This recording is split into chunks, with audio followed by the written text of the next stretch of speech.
We'll call the Kandiyohi County Board of Commissioners to order and ask if you please rise if you're able for the pledge. I pledge allegiance to the flag of the United States of America and to the republic for which it stands, one nation under God, indivisible, with liberty and justice for all.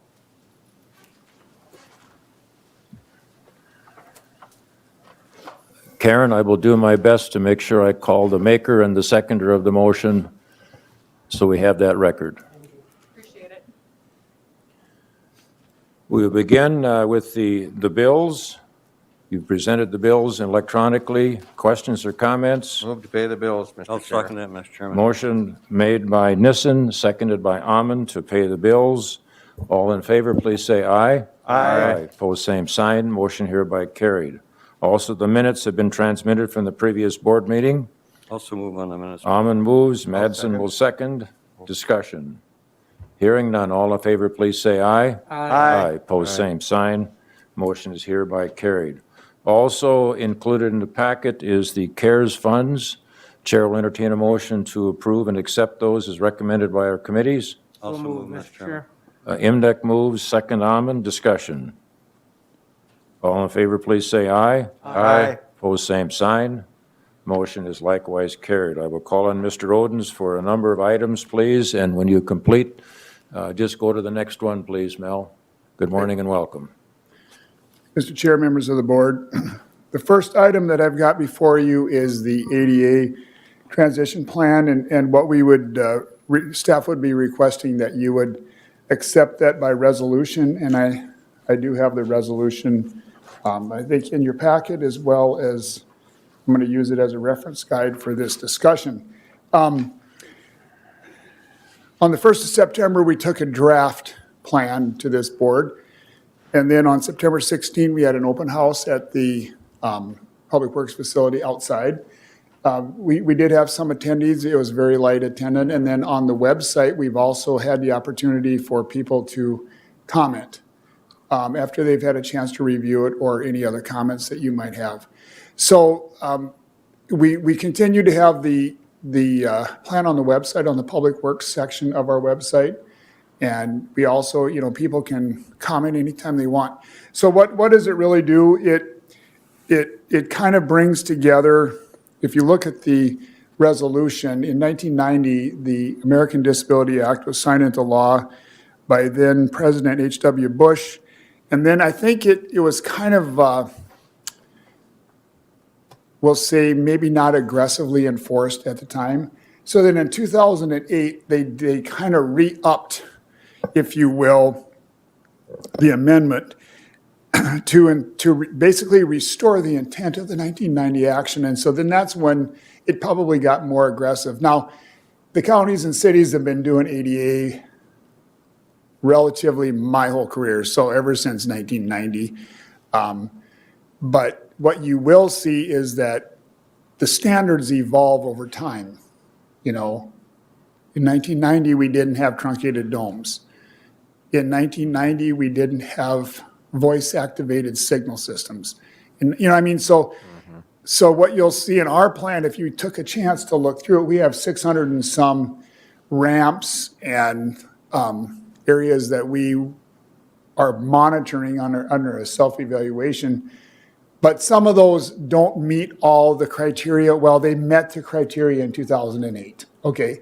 That doesn't mean that they're super substandard. They just don't meet it with the current standards. Does that make sense? Yes. Like take, for instance, the North Shore Drive, where we're going to redo the bike and ped trail next year, or 2 years. Well, if you look on there, we've got quite a few of those ramps don't meet the 2020 standards. Yes, Mr. Commissioner. Yes, well, did they change the act, or why were the standards changed? I think what they're doing is the standards evolve continuously, and they didn't have. For example, I think most of these are substantially right, but you have to add that great. Correct. That's basically the only thing we're missing. Right. So what we used to do is we had a template that in the wet concrete, you would set down in there for to give you the stamping. Well, that's no longer considered because I believe at the time it wasn't considered to be sustainable. And so it would wear off and it wasn't consistent from city to city and county to county. And so they wanted to go with a consistent pattern. Okay, so they added this. This is an addition. Yes, yep, it's a modification, yep. It's really no different than our website. It's no different than a lot of things that you have to modify for the hearing, or, hearing impaired or the seeing impaired, or, I mean, there's things that evolve, it seems like, which is good for society. It's just that when you do a plan and we show only 52% of our ramps are completely compliant, but the ones that are substantially compliant were compliant 20 years ago. Does that make sense? We still have the ramp, we still have the pattern, we still have the slope, Yeah. The other question, that the resolution doesn't state the cost. It's actually in the plan, and I didn't know if you wanted to talk about that, but, and so our process for doing this has been pretty much the same for the last 20 years. When we do a project, we make it compliant, okay? Then if we would consider standalone ones, but if you do look on page, let's see it now. I don't know what page I'm on here. There's a page in here. I saw it was 7 million. Over, Appendix C, budget? there was a budget, I believe, to bring everything, if you were to do a project today, I think 1.8 million, I think is what it was, is the number that jumps at me. But it's pretty substantial to bring 100% of everything that we own into compliance. And that's not what this is calling. It's going to. No, in fact, people realize that that's almost, your return on investment is great. Just commit to the fact that every time you do a project, you're going to make it compliant, because they realize that, that it's going to take time. So in our world, our goal is to be compliant by 2040. And we're hoping that we will hit most of these ramps. Like, for instance, in 2 years, we're going to knock a lot of them off just doing North Shore Drive, the trail. And Lake Lillian, we had a bunch, they'll be gone. New London's looking at a bunch, they'll be gone. So it's not like we're not going to be active. In fact, I think, been more aggressive in the last maybe 10 years, 8 years than.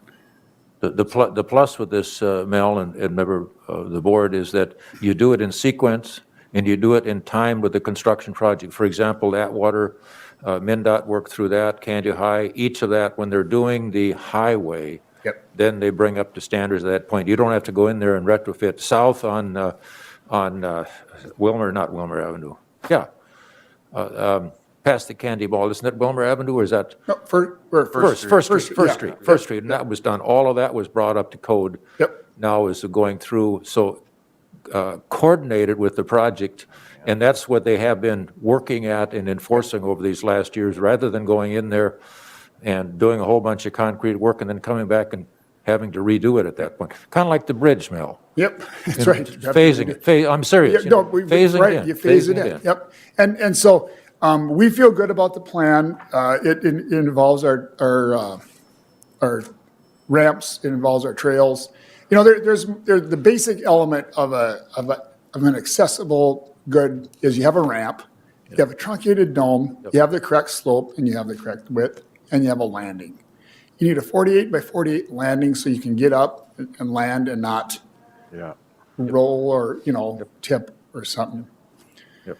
So with that, Mr. Chair, it's the staff recommendation to adopt the plan and authorize the chair and the auditor to sign on behalf of the council. Commissioner Berg.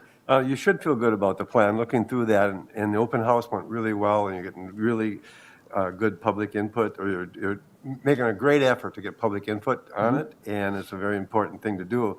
But I realize that it's time-consuming and it's well put together. But I'd like to make a motion that we approve Resolution 2020-48. Motion by Berg, is there a second? I'll second that. Second, Amon. Discussion. I just found the cost, 1.242 million for the entire jurisdiction is under Appendix C. Okay.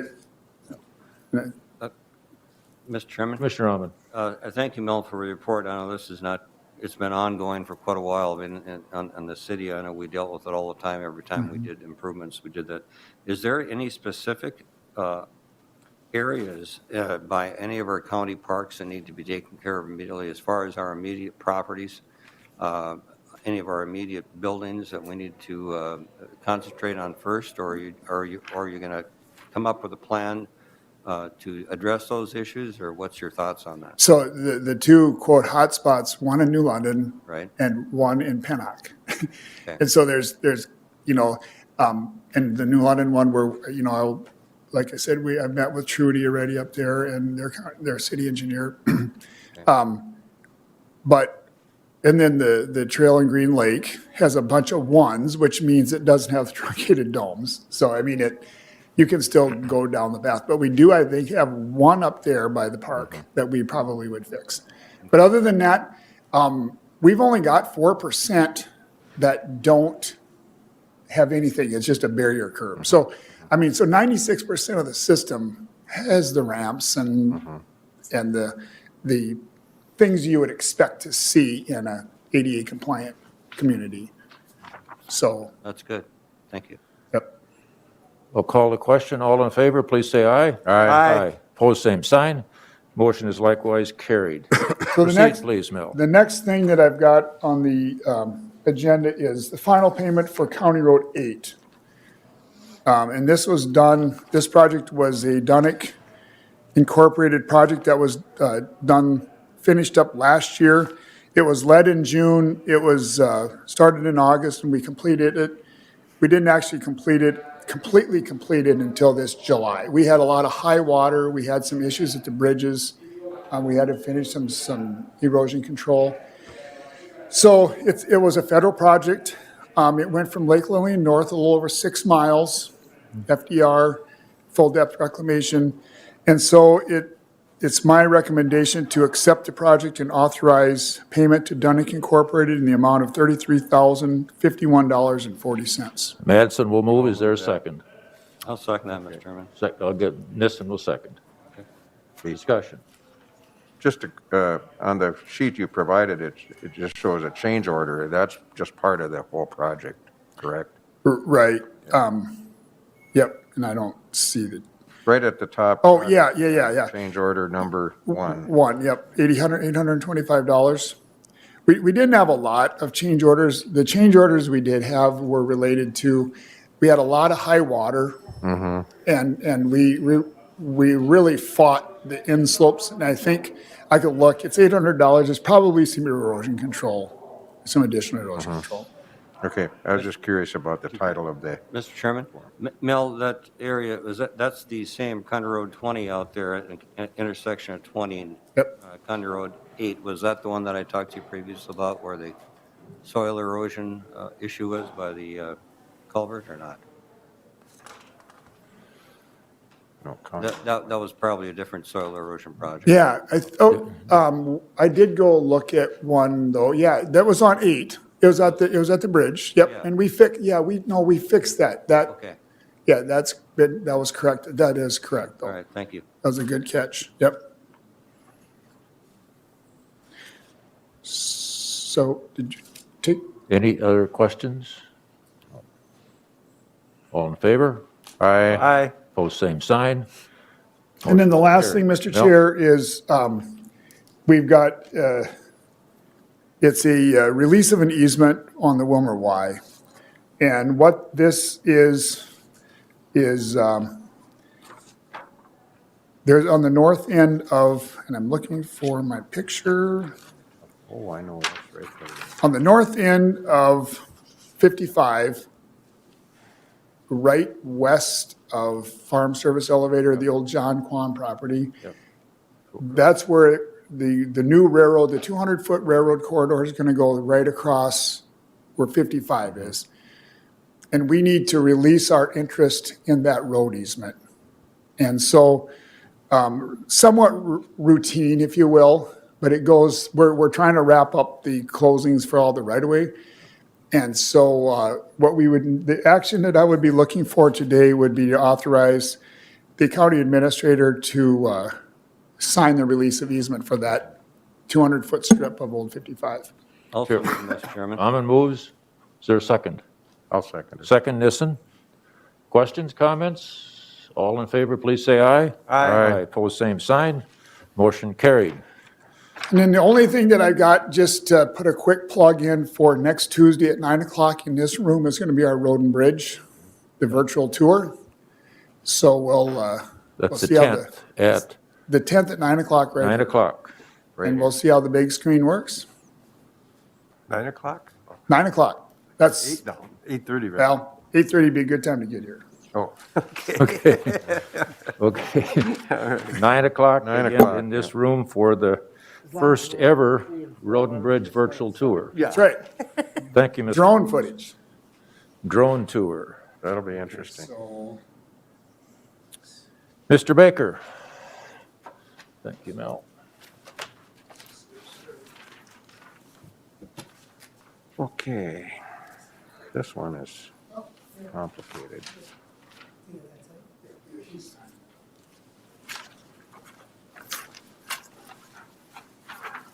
Mel, just an aside, are they gonna have a ribbon cutting or anything when they open the new 12?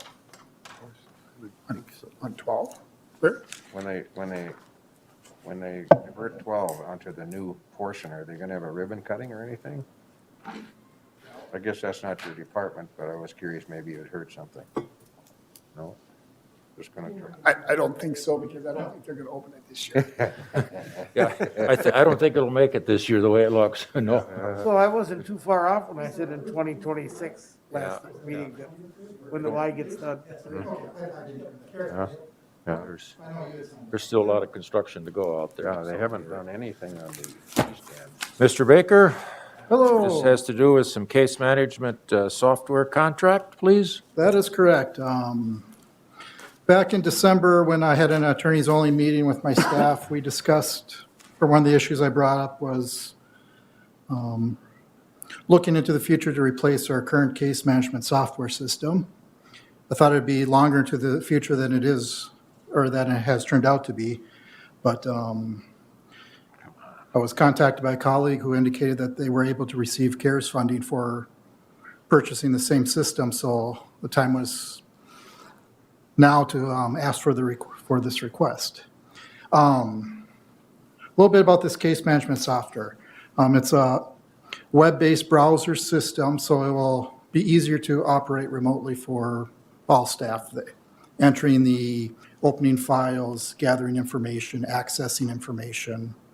So the improvement on remote telework communications is how it comes under the CARES Funding Act. The three documents I provided were the contract for the system. One is for kind of the ongoing services contract. That was the hosted contract. The third document was kind of their estimate, their sales pitch document with some interesting details about them. Just a little bit more about this system. A number of counties have been looking into it this year. So even what's in the information I provided is a few counties out of date, but Meeker, for example, is one of the counties that has it. But most importantly, Ramsey County has the system, which means we almost have our built-in alpha tester for any future improvements in the project. Actually, one of the issues they worked on was with the State Public Defender's Office and their case management system to work out the kinks on how to get not just written discovery, which many systems provide, but media, so photos, video, sent just all digitally and electronically. And that's worked out for them. So that's kind of one of the benefits I think we'll be able to bring here is this idea that the secretarial staff, those legal assistants, they can get it from law enforcement, drop it in, put it into a package, just clicks, clicks, clicks, and it goes all the way from law enforcement to the attorney representing the defendant without having to even go into the creation of the DVDs, and that takes a lot of time. So there's going to be times, that's just one example of time savings that'll occur.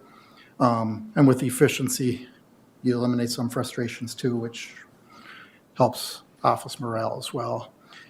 This company is a prosecutor-focused company. Their only clients are prosecutors, so they understand some of the issues that we face, because that's what all their customers face. It's not just court systems. One of those examples is letting law enforcement know hearings are off. Well, with some of the integrations that we've obtained, once we enter that, it's an automatic email that goes to the officer saying hearing's canceled. And we've had these issues come up lately where that matters is their overtime budget. That's just an example. If they get that right away, they don't have to come in for overtime. So there's savings in that area as well. A victim service feature of this is communicating by basically text messages to victims. I think we've all received those kind of updates, whether it's from schools or your medical provider, kind of a text. It's that kind of thing that they'll be able to get. So communication that fits more into modern times. The system allows for better creation of reports so we can assess what we're doing, how we're doing, areas we need to make improvement on. Just a short review of the pricing. Like I said, this was all approved by the CARES committee and actually by the board as well. There's the, I don't know if there's any, maybe that's easier. Are there any questions about the pricing systems? A lot of it's based on interfaces with the relevant players, whether it's Bureau of Criminal Apprehension, the Public Defender's Office, court systems, that allow us to flow data from one Commissioner Nissen. I just have a quick question. I see the one-time costs are $85,000 and the first year costs are $105,000, but what, is there an ongoing cost to this, like Oh, yeah. software? Well, the one-time cost is the 85. The difference that you saw there is roughly the ongoing, the 16,475. Okay, all right. So that's roughly what we pay each year for our current system. Okay. So that's Well, if there's roughly no savings different involved, in the that's fine. budget. And this first year is also covered under the CARES funding. I was just curious. Thank you. No, that's, I think it's easier to get the questions and go line by line. On the optional items, just to let you know that we are purchasing the interface with law enforcement, the external portal, and the interface annual support for the first year. That was done after doing a second demo with the company with law enforcement presence, so we could work out where it would work great for our agencies, where it would not. And that was, I believe, approved today, those additional funds. So that would be a total of approximately $140,000. Okay. Sorry, $130,000, and that's all under the CARES funding. And then the ongoing costs, as Mr. Nissen alluded to, that's always budgeted for. Any questions for Mr. Baker? I have one question, Mr. Mr. Rahman? As far as you talked about efficiencies, with this COVID thing, we're all being affected in different ways. And since this does fall under the categories described in the Act, given the usage of the funds and it's appropriate, I'm just curious, what's the impact? You noticed, you mentioned the impact to reduce stress due to the efficiencies of staff. Is this going to have any impact on the employees as far as lack of hours or less hours or reduction of employees, or is this going to still maintain the same level of employment? I think it'd be still the same level of employment. I think, but it'll be a much more efficient use of their time. All right, thank you. Mr. Berg? Just a comment, looking at this, the timing is right to do it. I almost feel like this is kind of a no-brainer to do. The cost seems very cost-effective, and this sounds like one of those major software updates. You know, you hear internet software updates and a little bit here and there. This is really taken it well beyond. One question, optional items, was there other optional items that had been considered and not in here? No, there have not. The ones listed. Further questions? And correct me if I'm wrong, Mr. Kleindl, this has been approved already through the CARES funding. I know the committee did recommend it and did support the optional items, particularly with the interface with law enforcement. No sense in being an island out there. Make sure we have something coordinated. So, Mr. Kleindl? Mr. Chair, that is correct. The teams have approved it, and it has come to the county board, and you have approved it. Yes, yeah. So this is merely for some additional information and explanation and some further discussion, because it is, when we look Gives at you the background. right, the background behind it, it's, I mean, it's detailed, clearly, and we look at technology and the significant changes, and it brings a good discussion point as far as education information. Just wanted just to clarify to make sure that we're not No, it's, missing. I think the county attorney's office wants to make sure the board and the public was well aware of what this system is. It is a major software change, but as the county attorney stated, this is going to help us during the COVID times and also after COVID to make us more efficient. Yeah, this is not a once and done type of thing.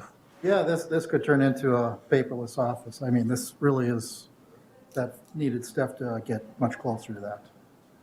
So, hearing no further questions, thank you, Mr. Baker, appreciate it. I know it was a lot of work to put this together. We had a lot of discussion at the committee a couple of times, and very much supported it, so thank you. I would need a vote of approval for the contract. I will Right. so move, Mr. Mr. Almond moves. I'll Is there a second? Mr. Berg, seconds, discussion. All in favor, please say aye. Aye. Opposed, same sign, motion is hereby carried. Mr. Engelby, Grass Lake. And I see there's a key word in there, final. Oh, yeah. Finally. Yeah. So, Mr. Engelby, welcome. Good morning, Mr. Chairman and members. Thank you for your time. I am happy to report that probably the biggest component, most important component of the Grass Lake Restoration Project has been completed this fall, and that was the concrete poured-in-place water control structure. Land Pride Construction out of Painesville was awarded that contract, and they recently completed the project. They did a very, very good job. Our engineering staff was supervising periodically the construction, and they were very pleased. We did have a change order that increased the project end cost by a little over $16,000. And our engineering approved those change orders.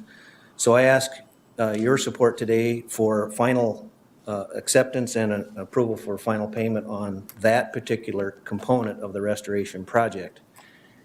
We do have a few more things loose ends to tie up in the spring and summer of next year. And my hope is that this water control structure, which has a 24-inch gate valve at the bottom of it, I can shut that gate in June or July of next year and then watch it fill. Mr. Chairman, I'll move on the. Mr. Almond moves, Madsen will second. I just, one comment, please, Mr. Chairman. I want to thank you for doing all you've done out there, and thank you for the tour of that construction site. I enjoy getting my Red Wing boots out and walking in the mud a little bit and seeing all the construction, all the efforts. But I think that floodgate is going to be a lifesaver, and it's a long-term good investment. And it's good to see that. I think that's the last phase, other than a few minor details of a 25 or almost 30-year discussion on a project. And it's good to finally Right. close the door. Right. Thank you. Thank you. If you recall, Lauren, when I hired you as part of the SWCD board, that was one of the assignments, was the Grass Lake coordinator, and that was in 1993, am I correct? Correct, it was. So we're looking at 27 years. Right. And there had been some preliminary work before that as well, but we are comparing, if we go back to that time, we're looking at a very different animal today than we started out thinking about. Right. A lot of morphing, a lot of transitions, Clearly, lots of learning that took place and lots of amendations. Took a long time with the conjunction with Wakanda as well. So it was a good process. It is nice to see that you had about as dry a year you possibly could. I shudder to think, Lauren, what construction would have been like any of the last previous 4 or 5 years, and I don't think we'd have had any construction. I don't. I think we would have postponed the last 2 types of construction. There would have been nothing. So again, certainly thank you for the patience, perseverance, and persistence Thank as far as proceeding. Any further questions? If not, all in favor say aye. Aye. Post same sign. Motion is likewise carried. Thank you. Thank you, Mr. Thank you, Lauren. And for whatever reason, my iPad Deb Mickle is supposed to be here. quit. I know Deb's got to be coming up. Always just take me next. There she is. Pardon? The gambling permit? We could take the there she gambling is. permit, and Deb is right behind you. Oh, she's- okay. So, well, let's take the gambling permit out of order, and then we'll go back to you, Deb, and by that time, maybe I can figure out how to get this thing back. I have Yours died, huh? no, whatever it is. Mr. So, Chair. Mr. Kleindl, gambling permit, please. Mr. Chair, County Commissioners, members of the public who's watching. Today, I'm here before you with a new gambling permit. It's called CADDIE, and I'll give you a little background. I know it was in your board packets and it's on the website, but this is a request from Mark Hogyard. And Mark gave us a little background. He said he grew up in New London Spicer. He graduated the class of '74. His dad was the superintendent of New London Spicer and was one of the founders of the Little Crow Country Club. And as a founder, he went around and sold stock into the country club and trying to get it going. So his family has a real strong legacy with the Little Crow Country Club and in golf. And his mom moved back here after being away for 41 years. The CADDIE is a youth development foundation. It serves to motivate teens with opportunities with jobs and education through the golf community.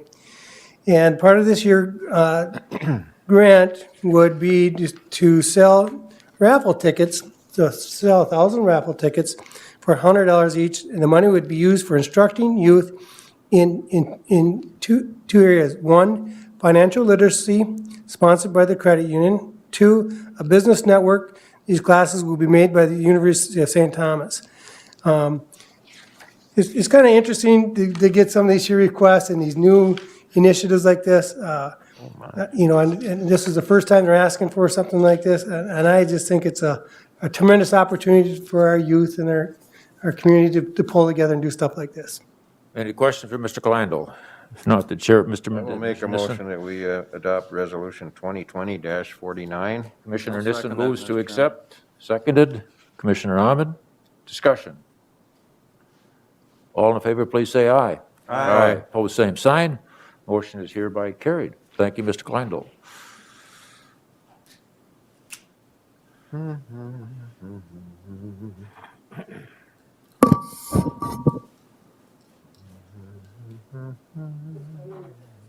Okay, thank you. And now would welcome Deb Mickle to give us an update.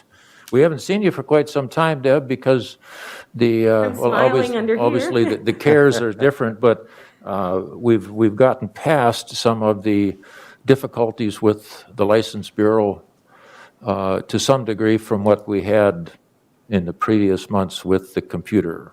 Right. So the reason I'm here today is just to keep you updated and inform you that we will be closed next week on Thursday and Friday, and also, which is the 12th and 13th, and we'll be closing early on the 10th at 2 in order to close our day out and get our funds deposited by the deadline the state has set forth. They will be implementing their new system, MinDrive, over those days. We will still be working because they do have a practice area for us to work and practice in. So we will still be working that day, those 2 days, but it will be closed to the public, and just thought it would be wise that you were aware of that in case you took any calls or anything. So I know, some of you, 3 years ago, I stood before you and told you how bad MinLars was going to be before it came about, and unfortunately, that was a correct assumption. A lot of bugs and workarounds got put in place. I'm a little more cautiously optimistic this time with this computer system. It's a system that we've been using for the last 2 years with the driver's license portion, so we're a little familiar with it. We were proactive in the fact that we got scanners in visiting with Mark and Larry and Jay at each of our stations, because a year ago I went down to was invited to a demonstration in St. Paul of the new system, and I could see where things were headed, and so we're all familiar with that. Each girl has a scanner at their station. Documents will now be scanned into the record and then shredded and not mailed back and forth. That's one of the new pluses of this system. So I'm very glad we were proactive, because many of the offices who were not are struggling with the scanning portion of the training right now. So I feel fortunate that I had the backing and support of our administration in looking forward to what I thought the future was going to bring to the License Bureau. Other than that, I don't have anything else for you other than, with COVID, I'm sure you're all aware, there's a downtrend in numbers. And I'm afraid we may not see some of that online business back again, which is, I'm surprised it took this long, to be honest, because that's where it's headed. We are working, our MDRA Association, to get some legislation verbiage changed. I may be before you this next legislative session asking for your support. We would like to see them be able to select our office to do their online renewals and not just the St. Paul office. Right. So that's coming down the pipe here, probably this next legislative session. So, That would make sense, Deb, Yes. clearly, would make sense. yes. Would you, you can finish, but before you leave, please repeat the dates and times for the openings and deferrals and closures, and also give us the acronym again and the background with the new system, because some of us are still stuck on MinLars, and that will always be embedded in our, in our psyche, so. Right. So the new acronym is MinDrive, MNDRIVE,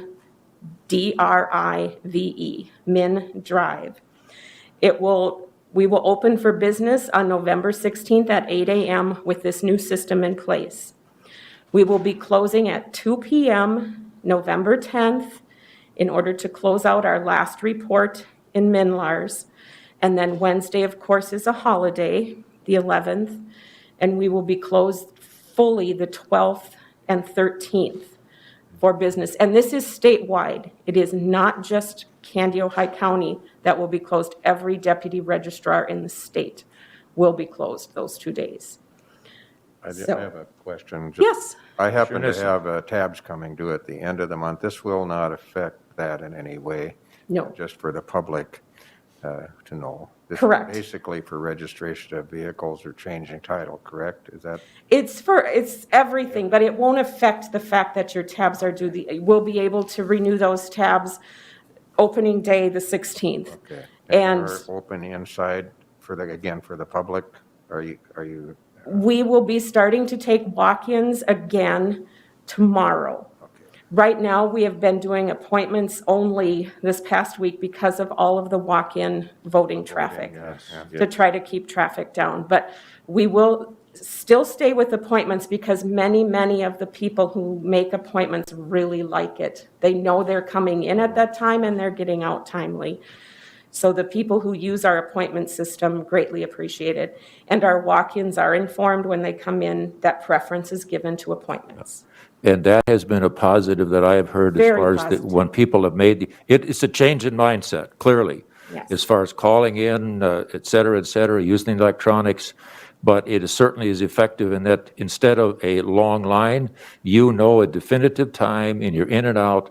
And coupled with, Deb, the numbering system, I can't remember what's the take a number. Yep, take a you know. number. And we also have the Dropbox, and many people are still choosing to use that to just drop their tabs off, and we mail them out to them. We did, and that worked Yep. out good. If they Again. don't feel comfortable coming into the building due to COVID, we have options for them, Yeah, so I used that too the last time, and Yeah. that worked very it well. works very, Any questions for Deb? all right. Well, thank you, Well- and continue the patience, Deb, as you did not, the second transition in 3 years, or 4 Yes. years, you know. Yeah, I said the last time I was retiring before the next one, but that didn't happen, so. I thank you all always for your support. I Thank you really very do. much, Thank Deb, we you. appreciate it a great deal. Yep. Have a good day. Jean? And Larry, if there's anything you have, otherwise Jean take, okay. Jean, welcome. Good morning. Good morning. Let's see, that's, I do have an update to hand out to you.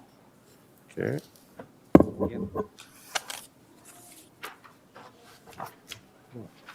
Thank you.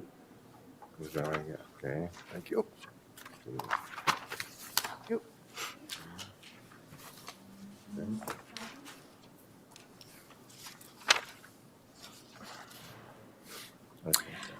We did have, Commissioner, Mr. Chair, we did have a reason for the change in the update is this morning we received information that the city of Wilmer was going to be allocating $180,000 to the EDC for the small business nonprofit grant program, and therefore that changed the request that we were bringing to you today. And so if you were to look at, we can, again, as always, the black and white page with the committee structure, that is the requests of just this period. And so this would be all of the committee requests for CARES dollars that you approved for the, earlier in your minutes. And that would be for the different committees. The second document is the tracking, which is the cumulative. And so on the front page of that, again, it shows the, the November, that would be today's request because it, we only have the one meeting so far in November, so that would match up with what you're seeing on the committee request. But as you go on to the back side of that, where probably you're interested in the change is in that allocation breakdown. And that did change by 180,000. And so the unallocated is now 830,617. So as we are looking at the requests for the committees, we will be looking at meeting with the committee chairs and teams, again, just to see what are the needs that are still being needs out that CARES dollars would be allowable use for. We feel very good that the small business nonprofit grant program had such demand and really feel that it was a successful program. If you look at the breakdown, and this would be the final report of the businesses that were assisted as a part of the CARES program through the EDC, and there was 231 business applications that were funded and 38 nonprofits. You can see the business types that were broke down, and the largest number being barbershop, salons, nails, restaurants coming in right closely after that, services, staffing, photography, interior design, and then retail after that, healthcare, dental, eye, chiropractic, fitness, and then construction, transportation, media printing, auto sales, entertainment, hotels, and childcare are the breakdown of the categories of the business types that were assisted as a part of the grant program. And then again, the nonprofits were listed as well. So I guess today what we really wanted to talk about really was, where we're at with the funding, and then again, the change in the amount that brought the amount that was requested for the county to transfer to the small business program. Instead of it, what we're requesting would be that if you look at it'd be 1,908,526. So we're in order to meet the needs of the existing business requests and grants that were brought before us, we would need additional dollars to satisfy that need. Questions for Jane? Mr. Chair, Mr. Imdek? so the 1,008,526 is what's needed to satisfy all the applications. Yep, that would be the total county contribution. That's over and above what the city of Wilmer did this morning? Yeah, yeah. So we still, in order to meet my report cut off on the amount of the requests that we have, but the total that the county would be program would be, we're right now 1,808,000 is what has currently been allocated between the initial allocations and then what the additional 500,000. So we still need, it would bring it to 1,908,000 to satisfy the current needs that the program has.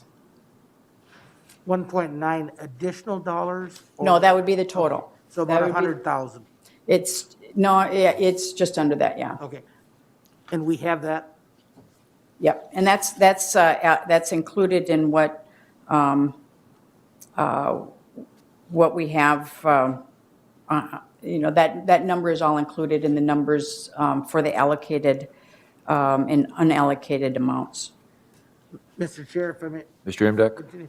So the unallocated amount of 836.17 includes townships, cities, the whole ball of wax. Yep. Okay, thank you. And for auditing purposes, it would be appropriate to have another motion then to approve that for clarity, because everything has to be tracked. Right. We did approve earlier, as you well know, there, but you're bringing a change or modification to that. We're actually decreasing it because originally we were going to be requesting 279,000, but because of the 180 that the city of Wilmer is transferring, it actually lowered the amount that we were going to be requesting with the new funding. And there's a few weeks left, very few. Yeah, and so Very we few. have, again, we'll be meeting with the teams, and, we've got some ideas of some additional need areas that have been kind of ongoing discussions, and so we will be bringing to you a plan at the next meeting that we hope will. But we're very happy with the way the teams have really worked diligently with all of the different departments, from public safety, working with the county attorney's office and every single one of the committees, really looking at where are the needs and how can we best maximize these funds, to meet those needs. So I think that the teams have worked really great. The small business nonprofit has, again, I think been really successful. I think that has put a lot of money out into areas that, we all know and identify as a huge need, so. Chair will entertain a motion to approve the amendation, addition. Mr. Chairman. Mr. Nissen moves. I'll second, Mr. Chairman. Mr. Almond seconds. Discussion. Hearing none, all in favor, please say aye. Aye. Opposed, same sign. Motion is hereby carried. Mr. Chair, Mr. Imdek? tomorrow morning is the District 6 fall meeting. Yes. And one of the questions on there is, what are some of the highlights of your CARE spending plan? What, if any, are your remaining concerns about CARES? Tomorrow, how come I don't have that? Generally, the administrator or the chair does that report, but, did you get this invitation to this district meeting, Gene? Would it be? I mean, that part of the question, I think, would be helpful for other did I miss district, that? other Calendar. counties to, just kind of a thumbnail sketch of what we've done, what we had, where, Right, okay. That would be good. You You'd can be get the available. link, Oh, get the sure. link from Larry. Yep, I will definitely. You know what time that's gonna be on? let's see. 9:30? Is that on my schedule? Yeah, and I don't know what order we're gonna go in, but I would say, we start at 9, I would say by 9:45, maybe be on by That's the 9:30. AMC meeting? Geez, where the heck did I go with All right. I can control what counties go when, so if you're not on yet, we would just, thank you. Sounds good. Thank you, Jane. Thank you very much. Appreciate it. Mr. Kleindl, LEC Building Committee. I gotta add that. For some reason, I didn't put that in. Okay. I am. Mr. Chair, as you know, in 2000, I think you were probably the only one on the board at that time, when the law enforcement center was built. The Kandiyohi County and the city of Wilmer law enforcement had an agreement to build a law enforcement center and put together a plan of how to do it and how to pay for it. The agreement was that when that bond is paid off, which happens this year, that the county and city would form a committee to look at how do we split the cost for future funds. I've been working with the city administrator, Brian Gramitz. We kind of have a plan to get together, but what we'd like to do is put together the committee. And the original agreement was that the county and the city would both have 3 individuals on that membership committee that would meet and talk about the roofing needs, any needs we have. The city's portions of the buildings that they use, it comes out to be about 45.7%. And what I had our maintenance facility staff do is go back the last 3 to 4 years to get what the expenses are. So we could kind of show what the city staff, what the cost would be if we entered into a yearly agreement that they would reimburse us for expenses. So that's the easy piece. The hard piece is when we do the roof. The roof is going to be due to be completed, at least part of it in '21, and it'll be up to the committee to kind of direct that, whether we go 2 years or 3 years to get that entire roofing done. So what my ask today is to have the board appoint 3 people from the county to be on it. The city currently, last night, they appointed a council member, Julie Osmus, Chief of Police, Jim Felt, and City Administrator, Brian Kramitz. So that's their makeup. We would need to have 3 makeup. And so if you want to have one commissioner like they had, a council, either our facilities manager or the sheriff, and then myself. Mr. Nissen. I'll volunteer if you're looking for a volunteer. I'll be glad to volunteer too. It's in your district. It's in my district. No, I don't know if it is. Where's it in? I think it's in mine. It's in your, Yeah, the LEC, Oh, law yeah. enforcement. Yeah, it's LEC. That's right. That covers right up in here. it Yep, doesn't yep, make, yep, you're right in it there. doesn't make any difference. No, it what doesn't. District you're from. No, no. I just need, if I could have, I don't know how you guys want to do it. We probably should do official motion who to appoint this committee. Yep.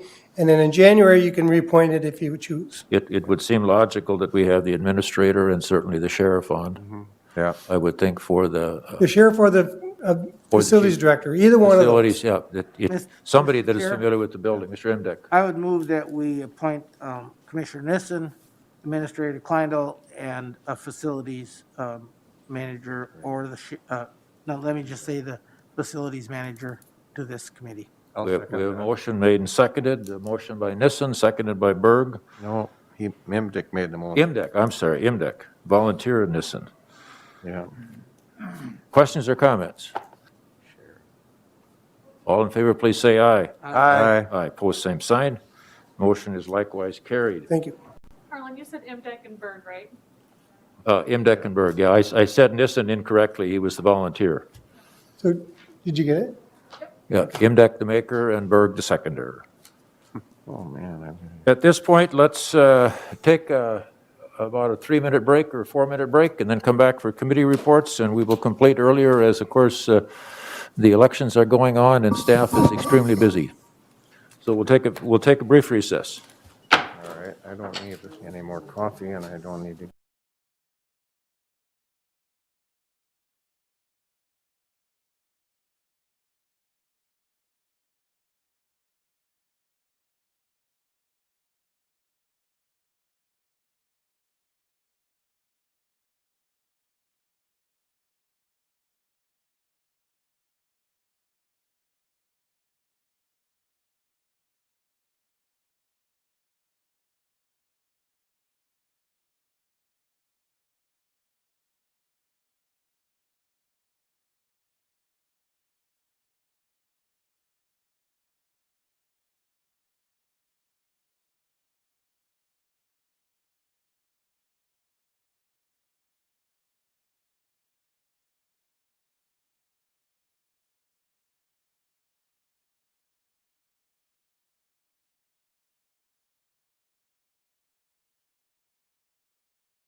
reconvene the Kandiyohi County Board, and we'll go to committee reports. As we're doing the committee reports, we're going to have a brief discussion, because one of the questions from the AMC is what is the top legislative priority for your county? And I'd like to get opinions from that. I have a statement I'm going to make during that, but we're going to have some discussions at that point. Jean will take care of the CARES.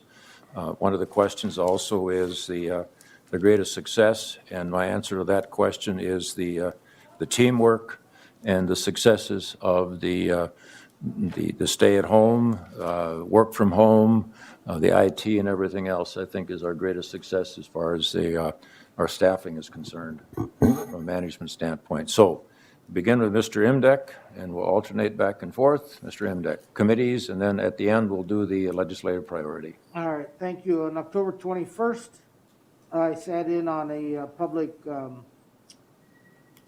meeting with Congressman Peterson regarding public lands and the fairness of public lands, talking about taxation or lack of taxation, property taxes on some of the public lands. He has an effort to try to bring some fairness to that. On 10/22, we had the statewide AIS advisory meeting. We've been meeting by Zoom since the since the pandemic started. 10/26, we had the Glacial Lake Sanitary Sewer and Water District meeting. 10/28, community corrections, which a lot of that was covered today. And then our county AIS meeting was that evening. On 10/29, I had 2 CARES committees meeting, both public safety and small tours and schools, etc. Small towns, schools, I can't read my own writing. And then yesterday, like many of you, we had the Sentence to Serve tour, and then we had a broadband committee meeting, and of course the discussion continues to be how do we extend our broadband to get full coverage throughout the county, and there are some ideas that have been discussed, and we'll probably hear more of them later, but again, it's all about the ability to fund them. One of the things that I like to say is that, you know, the incumbents by necessity need to have enough density in order to justify going into an area, but that essentially what that does is that has them looking at the first mile and not the last mile. We want to get to the last mile and fill out everything in between the first and last mile. So we're still working to figure that out. Then tomorrow's the district meeting, just as a reminder again. Commissioner Rahman. Well, we had our CARES funding meeting. We got the update here on the Health and Human Services and the business and nonprofits. Attended a conference on Minnesota Prevention Conference with 125 individuals via Zoom for a day and a half. Conference looking at a planned approach to combat the issues facing us, which will be coming up shortly with the revision of these backward 21 ordinance that we're going to have to repost through the county here due to the legislative actions in the state. Joint powers meeting at the EDC. We talked about broadband, of course, and marketing the concept of everybody participating in the survey. We talked about that at last meeting. The audit was approved. The City of Raymond, we got $3,900 there to help them with the housing study. We're splitting the cost of $7,800 with the City of Raymond. We had an increase of 5.3% in our insurance costs, health insurance costs. Highway 23 and Highway 7 at Clare City intersection on the Highway 23 coalition. Aaron Bachman updated us briefly on that. It looks like there's going to be a movement finally on that project. Minnesota Prevention Alliance's board was, again, well thought out. There was a discussion on all types of issues not related only to opioids and prescription medications, but overall drug use in the state of Minnesota, and also on the recreational marijuana bill that's being proposed by the state legislature now, but I believe it's not been accepted by the Senate. So who knows, after the election, that issue will probably be upon us, as we've all been briefed at our previous AMC conferences on the impact to our community on us for that. Humane Society, everything's going well there. We did receive a grant, the CARES grant of $17,600, which was going to be put to good use. Euthanization costs have gone up, and we also have a continued need for putting the microchips in the animals now, and also spay and neutering. Helping Hands Nurse Family Partnership, we met and we meet quarterly. There will not be another meeting this year. It won't be until February 1st. We're looking at a $1.2 million reserve amount, which is very healthy. We see no increase to the counties to support the approximate 3.5% increase in costs to our budgets for 2021. So we will be able to sustain that due to the savings, due to visits, due to COVID-19, virtual health meetings. We're also looking at getting reimbursement from insurance companies for these visits based on the mother and the child, if they're both present at these video conference chats. So that, again, has changed the reimbursement process, and we're working on that, and that might be a legislative issue that we'll bring up at the AMC to improve on that disbursement of funds so that we're all treated fairly. We're seeing an increase in Kandiyohi County has the largest increase of by far of people participating in our program, and we have the highest graduation rate by over 25% compared to other counties that are participating in this in the whole process here. We had a meeting the other day, Harlan Madsen and I and Jenny Lippert and the healthcare people from Renville County, who talked about the COVID-19 and the preparation that's taken place. I want to commend all those people that have given some thought to that and being prepared for when this vaccination does come, that we are ready to disperse that in a very fair and equitable way. The first people that will be treated will be the individuals that are in the health industry, because without them, we're going to all be facing some real dilemmas. The concern I had brought up was the issue of not a shortage of hospital rooms, but the shortage of staffing at our hospitals and clinics due to this COVID-19 and on how that's going to impact us. So it's really important that we maintain first dosage goes to those healthcare workers. And there is a concern with the amount of nursing staff and professionals in the healthcare industry to take care of the needs of the COVID patients. Again, it's not the lack of facilities and rooms, it's a lack of staffing.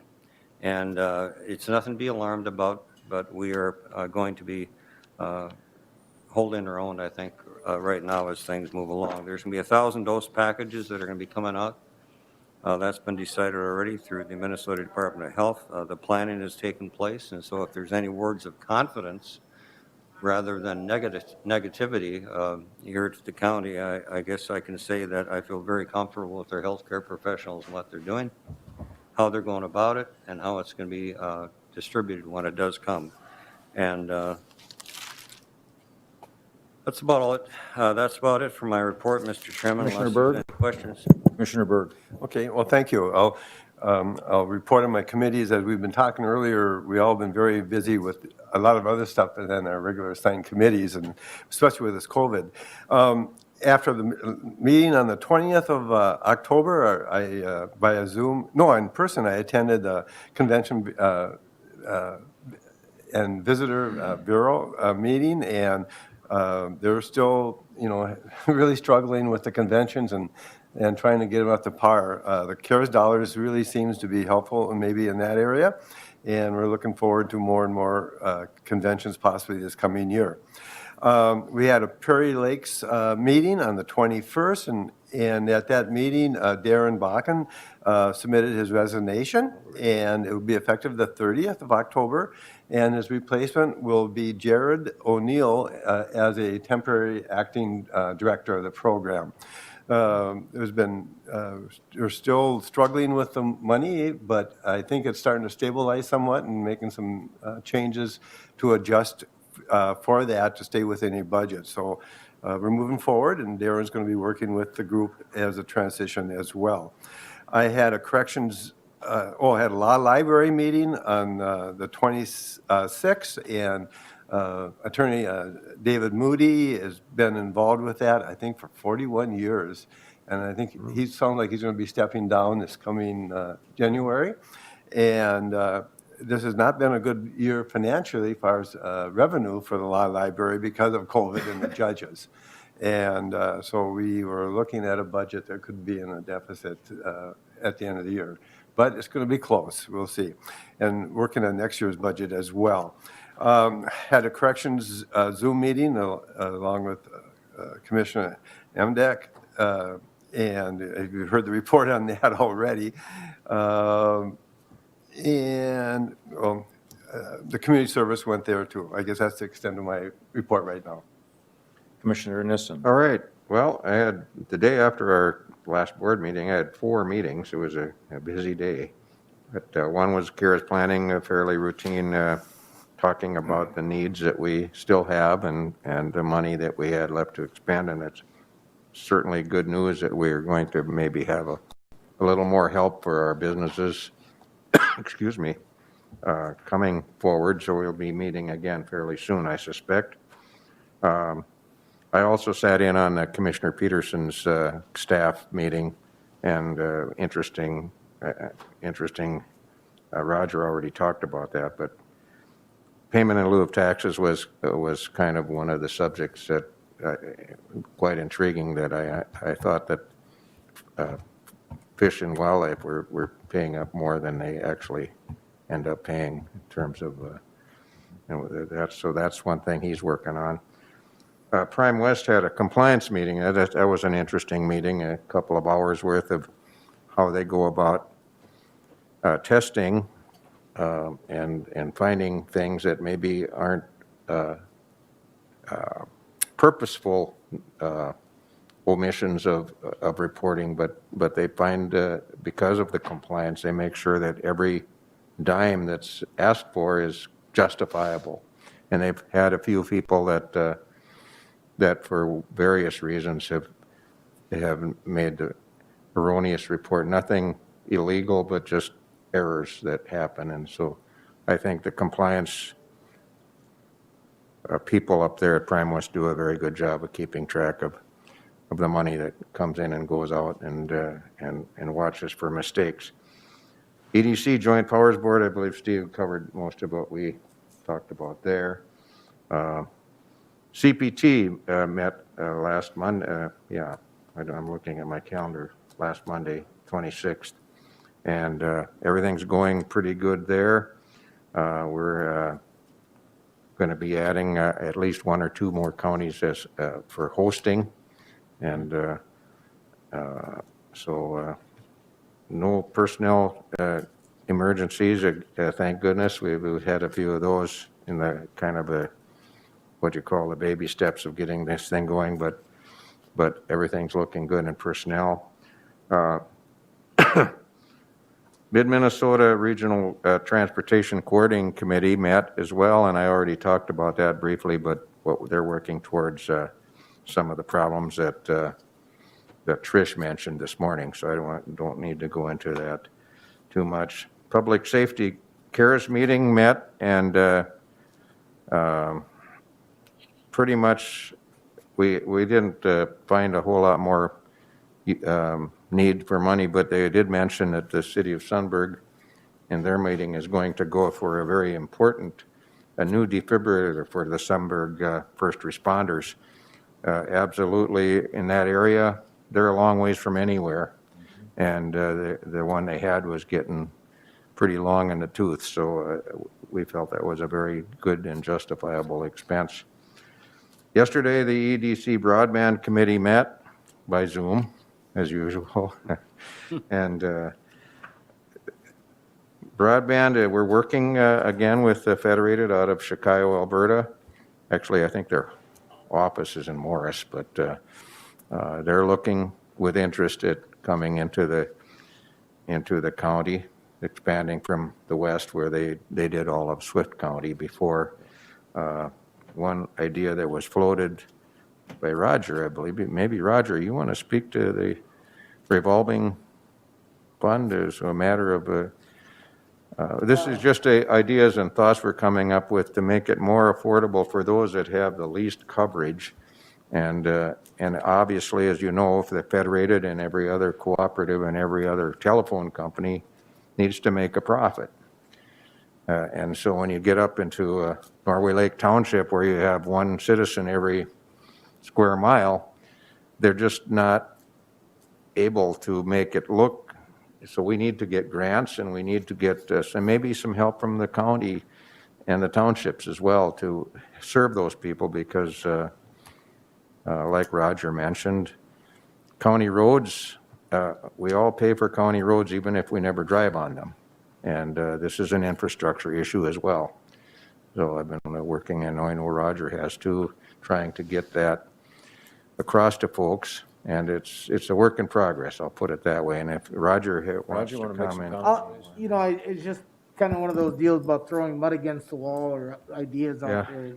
You know, most of you are familiar with the idea of, or the practice of using funds to put in septic systems that come out of a revolving loan pool of funding. And is that an idea that could be used towards getting broadband to the more, I shouldn't call them remote, but less served townships? And of course, you'd have to find that reserve of funds first, but just tossing ideas out. Yep, that's kind of what that's all I have, by the way. Okay. Thank you. I won't report on any of the committees to be redundant at this point that I sat in with the rest. Just to start with the DAC, the auction sale was the 26th last week. And the three locations, the Atwater location, were at $100,000. Again, all of these are plus 10%. And that was purchased by the owners of Atwater Ford. There were two very strong contenders at that particular bid. The former bank building in Kandiyohi, the former Home State Bank building, brought $60,000. Oh. And that was Just purchased by Steve Luters, who has his business in there, the home agency as far as the insurance. And the other site in Kandiyohi, which is the main work site, brought $87,500.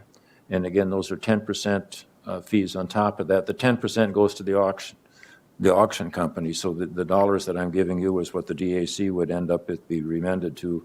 That was purchased by an individual from Montevideo that is a developer.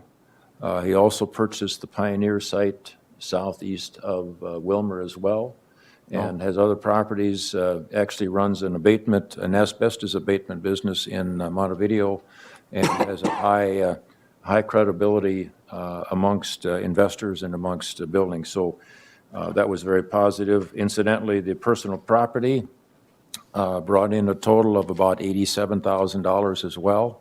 Very, very high competitive bidding for the vast majority. What was of little value was the candle materials, because those dissipate after a while and that type of thing. And I'm sure those of you that have participated in any online bidding know that it becomes fast and furious in the last few minutes. And actually, in the last half hour, the total amount of bidding doubled. It held very consistent for quite some time and just doubled as everything just became rapid fire. So we were very pleased with that. We are meeting on this Friday, and we have a number of final decisions that have to be made. And then we'll be making recommendations to the county board for the disposition of those funds. I guess right up front, to be candid, we're certainly hoping as a board that this does not become a micromanaging for the board and amount of adding complexity, and that we simplify it as much as we possibly can and allow the administrator, allow the department heads, and we allow the individuals that serve the clients that CADDIE Works had to make it as simple as possible, and we don't have a complex process to be established. But with making, our goal is to have everything completed by the middle part of December, and then we have to have an audit done by the end of the year with complete closure by the end of 2020. I'll have the report next time in much greater detail as far as the recommendations and the board discussion after that.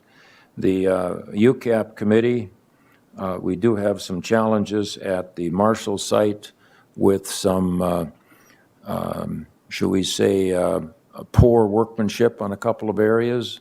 We're in some controversy with the architect and with two of the contractors.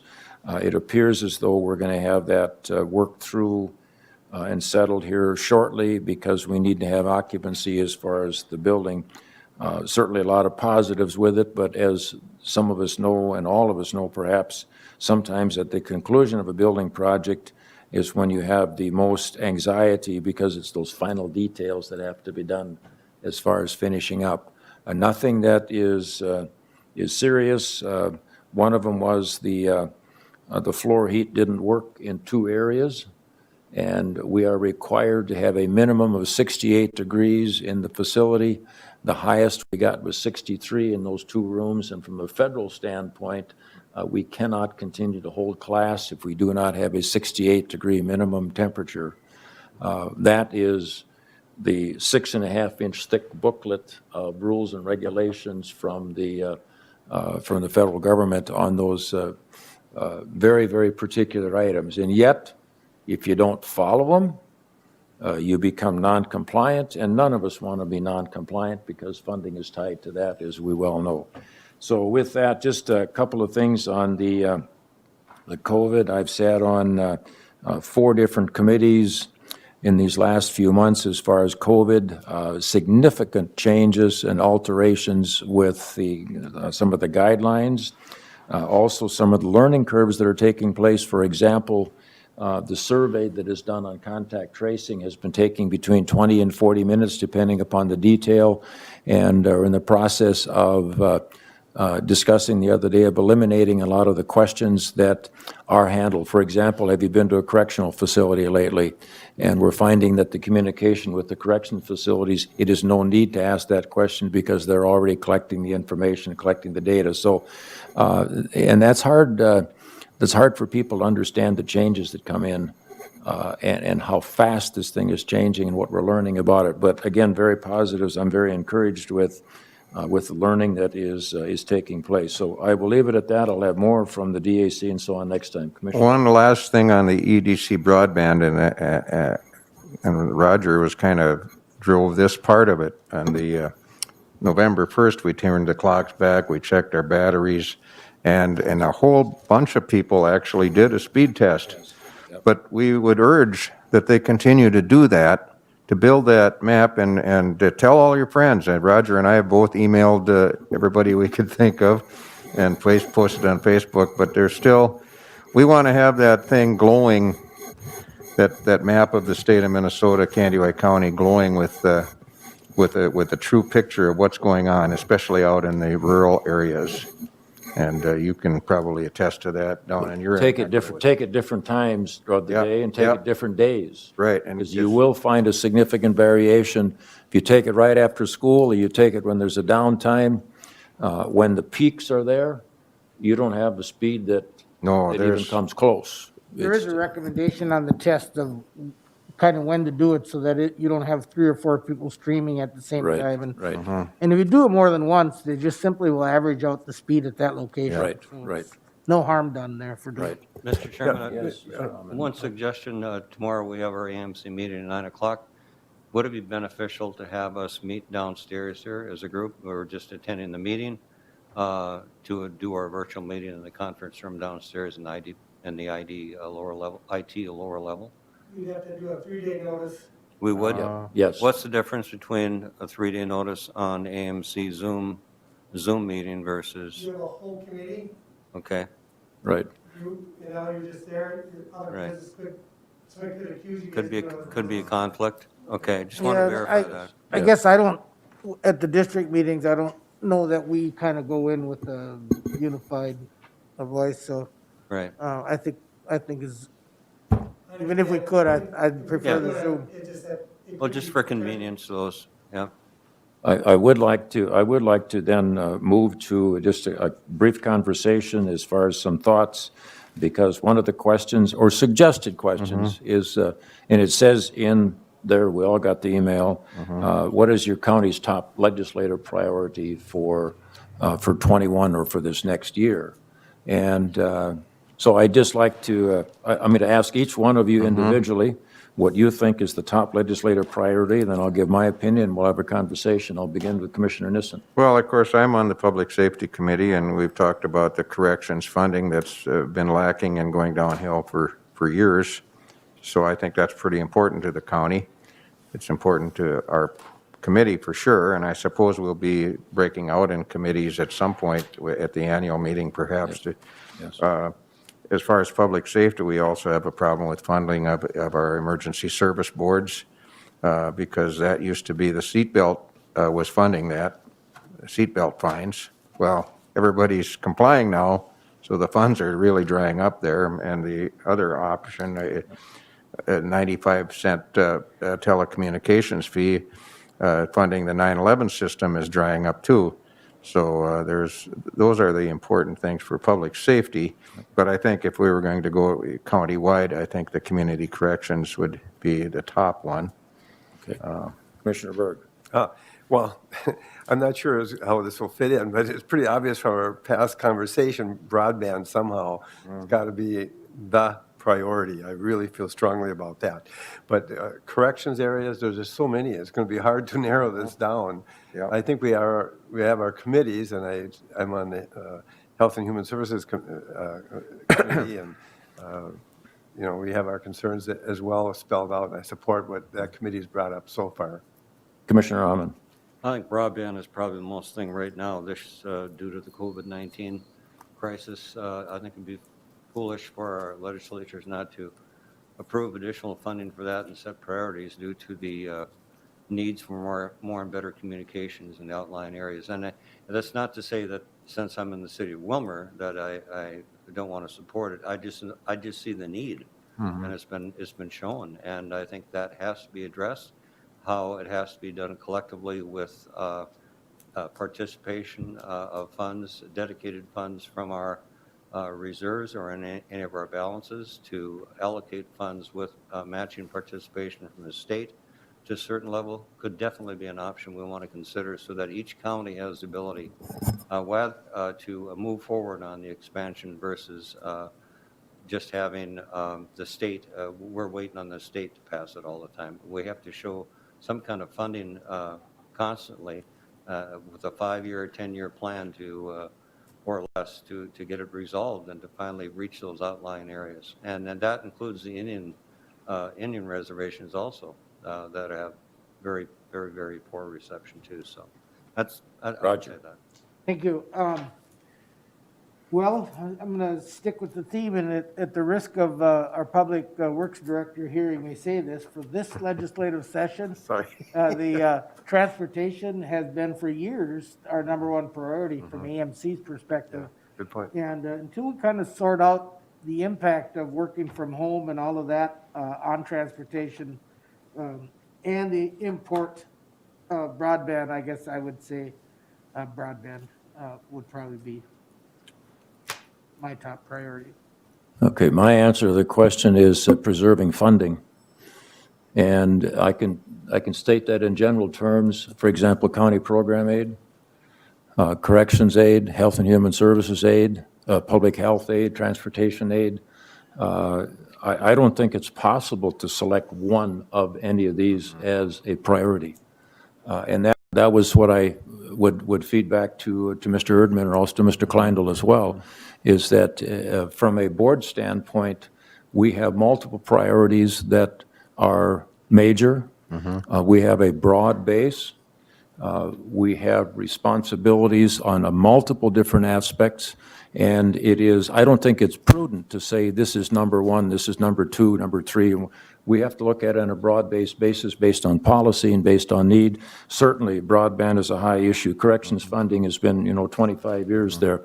But my answer to that question when I present tomorrow was going to be, and it still will be, that a priority of Kandiyohi County will be to preserve funding sources, to continue to advocate for the waivers that are in place that allow us to very efficiently use the funding, and certainly looking at the funding sources to improve, to maintain quality of life, to maintain our telecommuting. All of this is tied to a good funding package, whether it's broadband, again, corrections or EMS, it's all tied to funding. And it seems trite to say it all based on money, and yet in reality, it does become funding.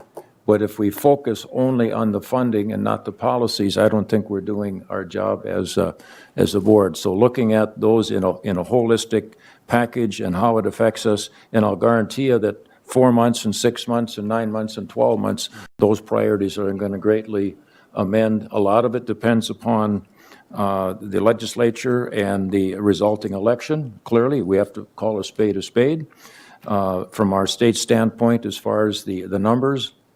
But we're also looking at a deficit, which is not the first time that I've dealt with a deficit as a board. This is not the first time we dealt with it as a state. It is not Armageddon. It is not the apocalypse. It is something that we have to be cognizant with. But I think the education standpoint, we're going to have a potential huge number of new legislators. And number one is getting the education component out there. So that's how I would answer the question on behalf of Kandiyohi County. Just one other thing that no one mentioned, and I think is really critical, is county-based purchasing and the importance and impact that has on our county and how we provide services and how we provide initiatives for providers, because Prime West, for example, pays a better rate of reimbursement than what we're currently getting. And dentists, for example, in Wilmer will not take Medicaid patients. I don't know if there's anyone in Wilmer that does. No. Except for the university. The dental clinic. Yeah, the dental clinic. Yep. And county-based purchasing provides that need so that they can provide a bit of a better rate of reimbursement. And so that's a critical need as well. There's all kinds of them, but that's why we have 5 different committees, and each one has got 3 bullet points. And that's exactly the point. And I think county-based purchasing is pushed to 22 now, if I recall. Yeah. Before it's there. So with that, we're going, Commissioner Berg? Well, just comment on that. The Health and Human Services Committee and the AMC is really addressing that issue as one of their priorities too, and I said across the board. And Commissioner Matson too, your comment about preserving the funding is so important. But then we've also had a discussion, and you talk about the deficit, and I think it's important that when the legislature looks at this, the deficit, they're going to want to cut, and we're at the table to help advise them where the cuts should be. They shouldn't be making the cuts. We should really be helping them, and that should be part of that priority of preserving the funding that we're actively involved. Yeah, I they're- agree, Commissioner. And if we look at dark stores, I mean, we look at, if we're going to post 100 priorities, we can come up with 100 priorities right here in about 3 minutes. Yep. Easily. So it's Mr. Chairman? there. I'm a little surprised that the question came up before we select our priorities at the district meeting tomorrow, because remember how we have the process where we take Yes, this up? yes. And then actually, it's the executive committee Yes, at AMC that yes. makes the final decision, so, yeah, a little surprised that he even asked the question. And that might have been, my thought was, Roger, it would have been a deliberate to force us as boards and as individuals to really look at these things. And I was hoping, I don't know if I'm correct or not, I was hoping that it would get us to realize the magnitude, the breadth, and the depth of the things, and it is not just a one-man band or a one-person band. Transportation, Mel, has been number one priority for multiple years. It still will continue to be number one priority for areas throughout because it is certainly an issue. So with that, we're going to adjourn.